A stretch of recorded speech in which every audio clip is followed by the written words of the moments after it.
महादेव, जय शिव शंभु, जय भोलेनाथ।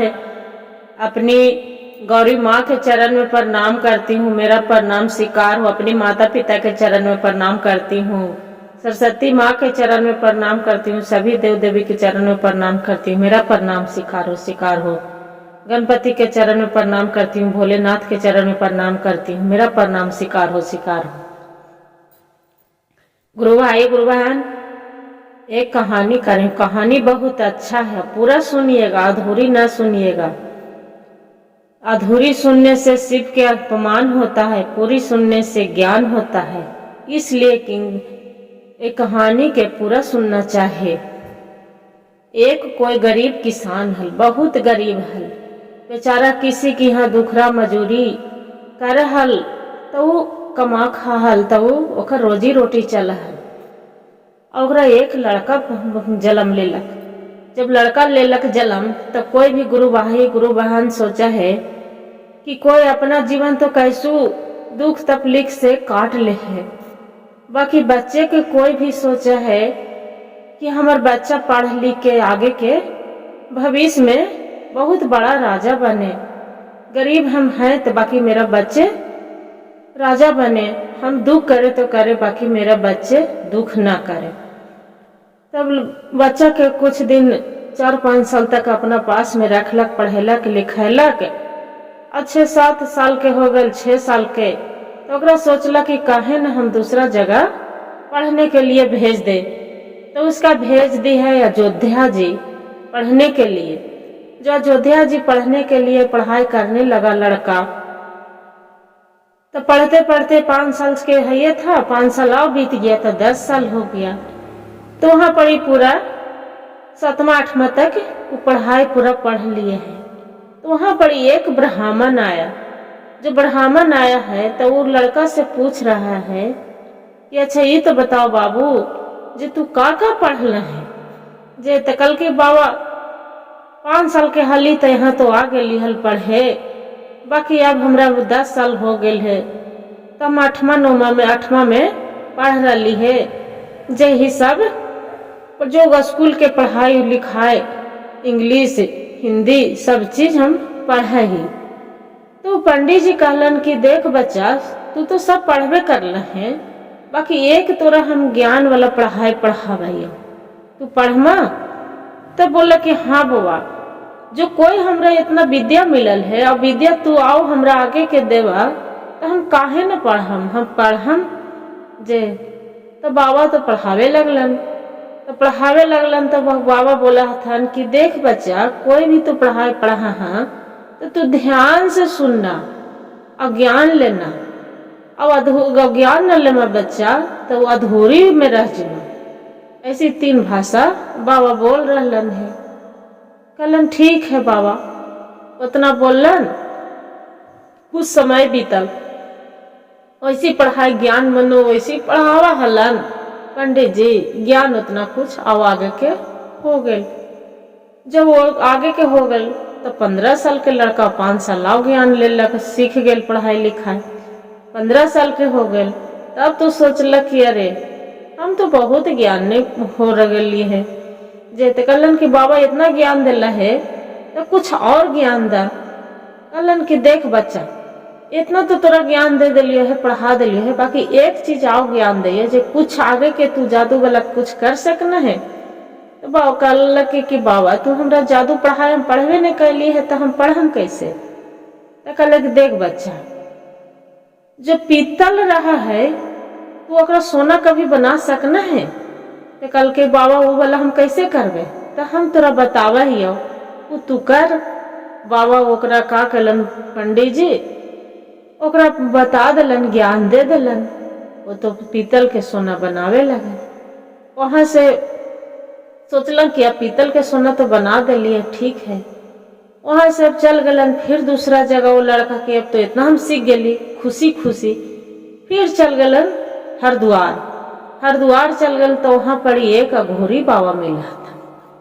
अघोरी बाबा मिला हथन तो कहा थन कि बाबा के प्रणाम कलन कि प्रणाम बाबा, प्रणाम बाबा। तो खुश रहो बच्चा, बहुत आनंद रहो, जय मगन रहो, जे क्या करने आया है तू यहाँ? बोले कि बाबा मेरा माता पिता बहुत गरीब हैं और मेरा अपना दुख तकलीफ करके चाहे जैसे भी जीवन पाल रहे हैं, बाकी मेरा पढ़ने के लिए भेज दिलक है बाहर, इसलिए हम बाहर आ गए है। जे तो कहल के ठीक है बच्चा, तो तू क्या क्या पढ़ना है?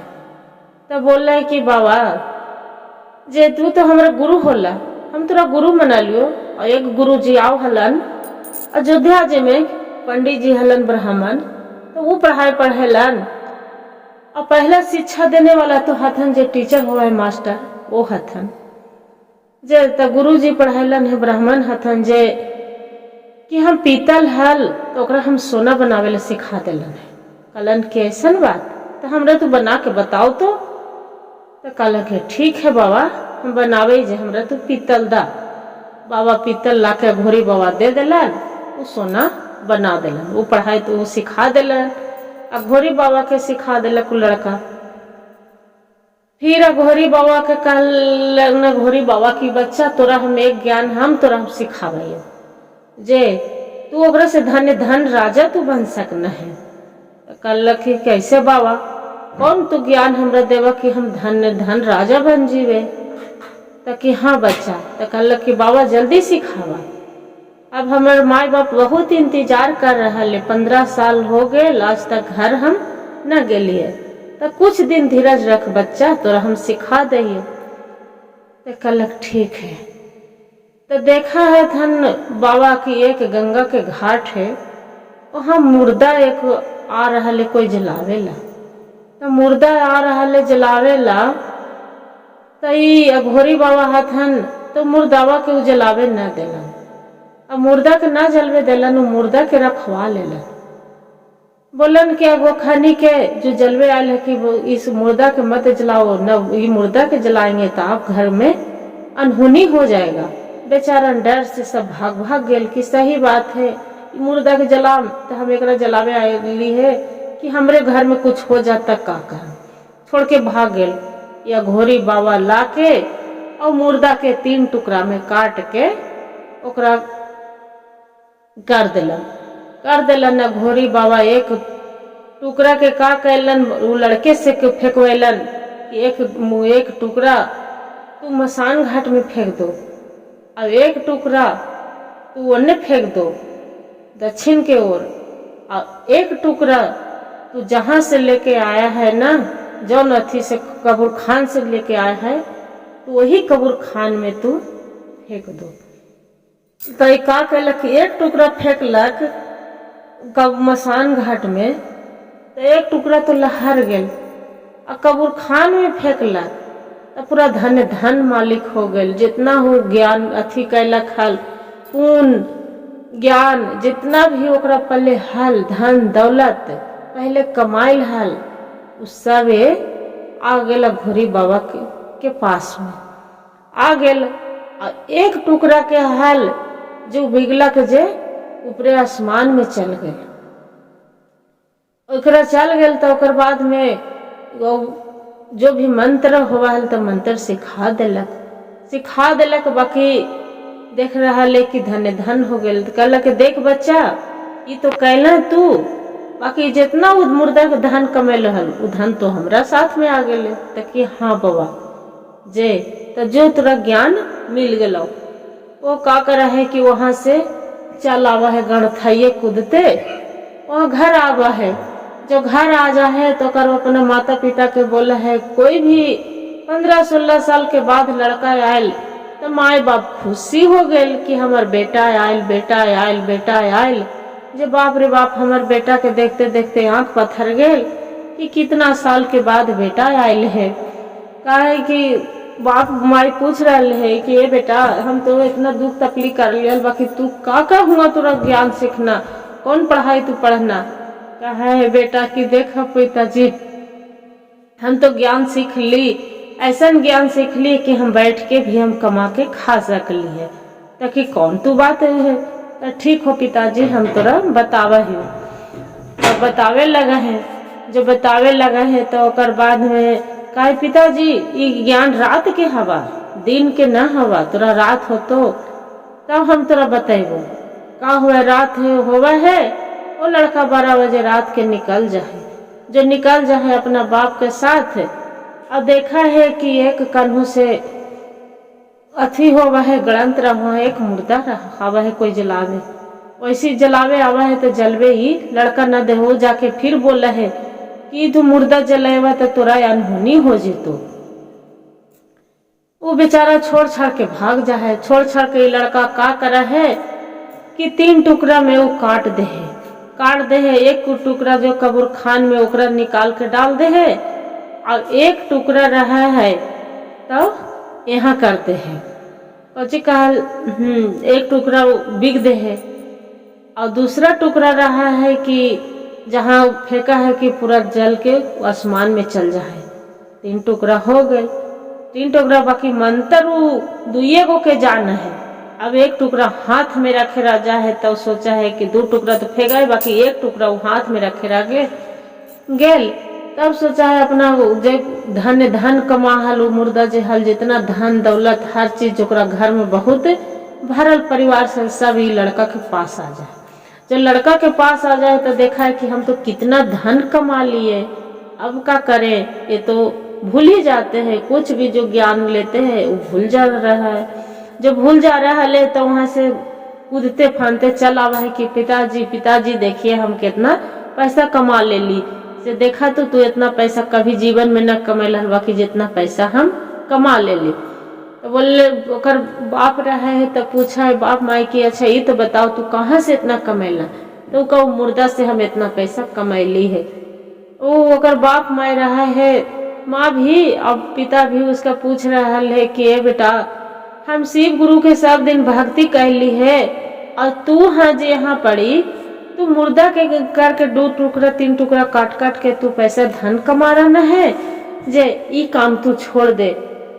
जे बाकी पैसा टुकड़ा तो लेके आयल है धन, बाकी मुर्दा के जो नाव अथी कैलक 2 गो तो फेंक देलक, एगो कब्र खान में बिगलक, और एगो जहाँ मसान घाट फेंकना था जहाँ से लहरा है, बाकी वहाँ न बिक पैलक तो जलवे न कैल लड़को।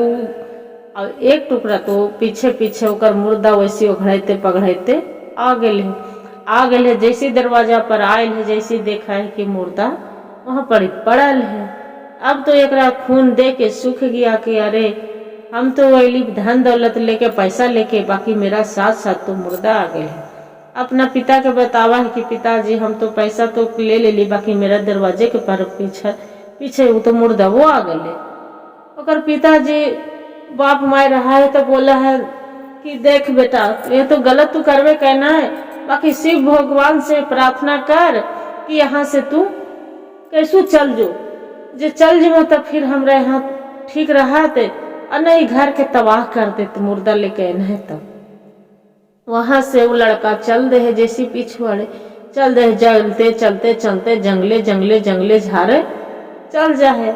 वैसे करते फिर चल जाए अयोध्या जी चल जाए। तो ब्राह्मण पंडित जी रहा थन कहथन कि बाबा कुछ है तो बतावा, जे देखा नहीं ऐसा सन कहानी है।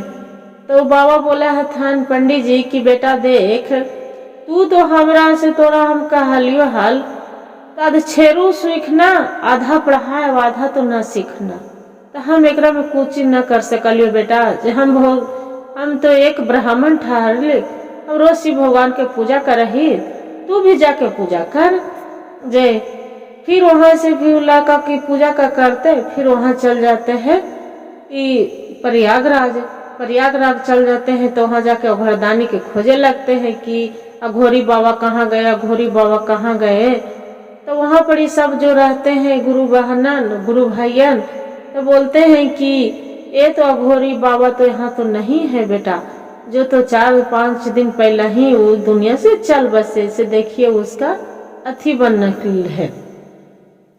अब वहां जाके लड़का रहते हैं तो रोने बिलटते रहते हैं, रोवे लगते हैं कि बाबा अब हम क्या करें बाबा, जे कि तू कहाँ चल गया। तो देखा है कि जो अघोरी बाबा मरलन है तो वैसे ही नदी में डालल है, ओकरा कोई न जले लखल। तो फिर लड़का का करे है कि वही अघोरी बाबा के ला के 3 टुकड़ा काट दे है, और काट के और ओकर बाद में फिर 2 टुकड़ा रहे तो फेंक दे है, एक टुकड़ा ओने गंगा के तीर में फेंक दे है, और एक टुकड़ा है जो मसान में फेंका है, और एक टुकड़ा वैसी को वैसी हाथ में रखे रहे। मंत्र भुला, मंत्र है यादें नहीं तो उस करे तो क्या करे कि क्या करना है इसका, तो नहीं कुछ कर रहा है, नहीं कर रहा है। तो घोरी बाबा भी वो भी करो पीछे पीछे, और जितना धन दौलत भी कमैलन है लगोरी बाबा वो भी इसी के पास सब आ जाए वो भी चल रहे। अब चल रहा है वहां से उघड़ते रोते कानते, फिर अब देखा है कि अब तो एगो पहले हल फिर दूगो हो गए। अब सोचा है कि अब हम का करें, जे अब जाए तो कहाँ जाए। फिर अपना बाप माई भी आवा है कि बाबा अब पिताजी पहले तो एगो हल बाकी अब 2 हो गए, बाकी अब हम दोनों के लेके कहाँ जाए।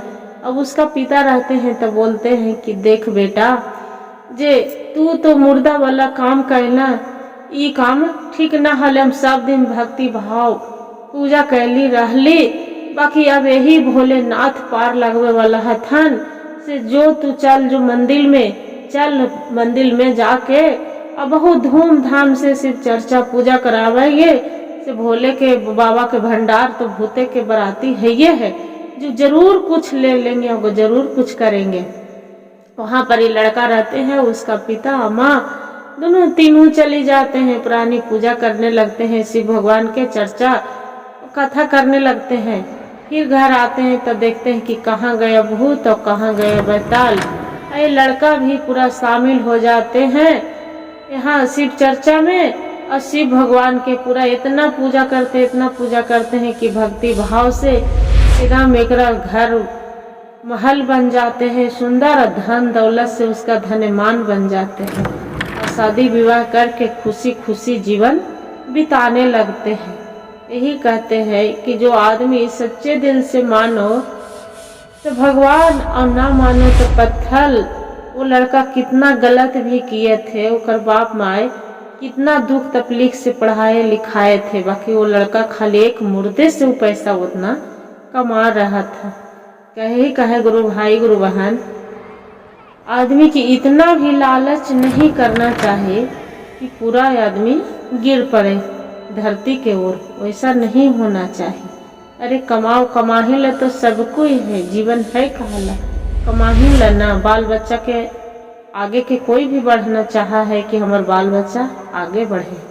हर हर महादेव, जय शिव शंभु, जय भोलेनाथ। गुरु भाई गुरु बहन, जो वीडियो अच्छा लगे तो लाइक सब्सक्राइब जरूर करिए।